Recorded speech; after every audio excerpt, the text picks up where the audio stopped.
Good day everyone, this is my report about Lesson 2.3, Constraint Satisfaction Problem in Artificial Intelligence.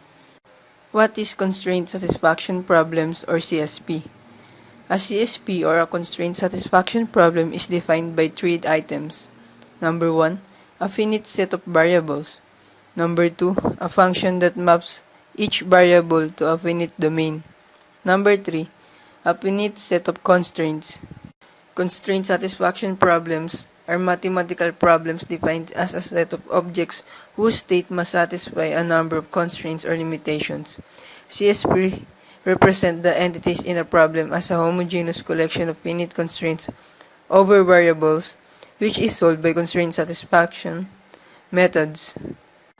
Formal definition of CSP.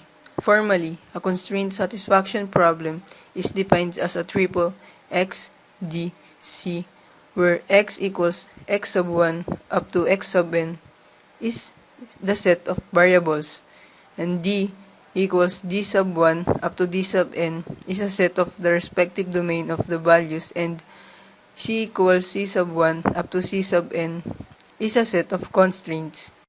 Examples of simple problems that can be modeled as a CSP: 8 queens puzzle, map coloring problem, crosswords, SUDOKU, Futoshiki, Kakuro, Numbricks, Hidato, and many other logic puzzles. As you can see, SUDOKU is my example. Before we start, I want to list some definitions. Cell. A cell is a square in a SUDOKU grid. A grid represents the SUDOKU board. Peers. All the cells. Neighbors. Neighbors are cells that are in the same unit of the cell. Unit, a collection of grid-sized cells for each row, column, and region. A region is a small square, mostly square n times square n size. Definition of SUDOKU as a CSP problem. Variables. The variables will be each cell on the grid. Domain. The domain will be any digit from 1 to grid size. If grid size is greater than 9, I will use letters from A to however much I need, where A equals to 10, B to 11, and so on. Constraints. The constraints are: same digit or letter can't appear twice or more in the same row. Same digit or letter can't appear twice or more in the same column. And last, same digit or letter can't appear twice or more in the same region. And now I will discuss it further. SUDOKU is a number game played on a 9x9 grid. The board starts with some squares filled in, and the player's job is to fill in the rest of the squares in 3 rules. Each number is 1 to 9 in each row, each column, and each 3 retro grid called a unit. The game is over when every square's been filled in and obeys the 3 rules. Before we go on constraint satisfaction problem, we will looking on brute force approach in solving the SUDOKU puzzle. The brute force method goes row by row, trying each puzzle outcome of the game until the solution is reached. In this example, we start with first square, the first row, and with the first available number 1. And we go on the next available square with the best available number, which is 2. There's another number 2 in the same row, so it can't fit. And we go on to the next number, which is 3, and it is also fails because there's another 3 in the row. The next number 4, it fits because there's no conflict. Then we go on to the next empty one, which try to start in the lowest number again, and eventually use 5. This process continues for each available square in the row until we find the end.